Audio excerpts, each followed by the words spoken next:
Hey guys, here is a quick tutorial on how to get your Lightroom presets onto the mobile app. So go ahead and open up that email that I just sent to you with all the files, and we're going to start with rose gold. Click that, and you're going to click that top right pointing down arrow, which will then take you to this next page.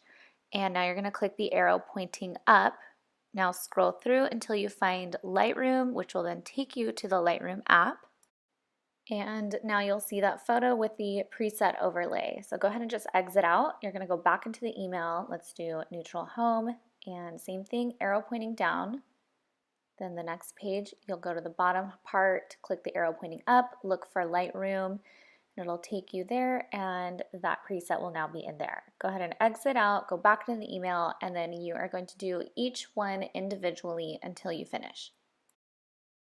Once you finish getting all the presets into the mobile app, you are going to click on the top right, those three dots, and click Add To. Once you click Add To, you can click all of the files that are of that preset pack. We're going to separate them into a folder right now. After you click them all, you'll see that on the top right, a little arrow pointing to the right. Go ahead and click that, and now you'll click that plus sign, and we're going to create an album. So go ahead and name it whatever you would like. Since I'm working with the travel presets, I'm going to name it Mobile Travel Presets, hit OK, and then all of those presets will then be added to that album.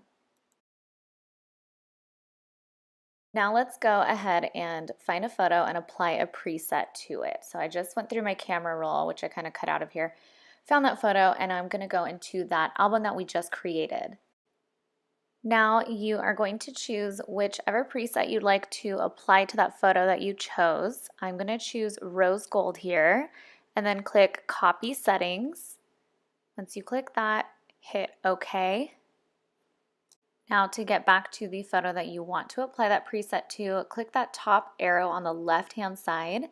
Now click all photos, and you will look for that photo that you just uploaded. And then at the top right hand corner, the three dots, again, click that and click paste settings. So now the preset is applied, and all you have to do is save it from here. But before I show you how to save it, let's go ahead and practice with one more photo. So I go into my camera roll. Here is a picture of my living room, and I generally like to use the neutral home preset. So in the album, find the preset you want to use, three dots on the top right, hit copy settings, then OK. And then you are going to go back to all of your photos, find the photo you want to edit, three dots on the top right, and hit paste settings. Now to save the photo, up at the top, the box with the arrow pointing up, click Save to Camera Roll, and I usually like to do maximum available for the image saving, and from there it will save to your camera roll.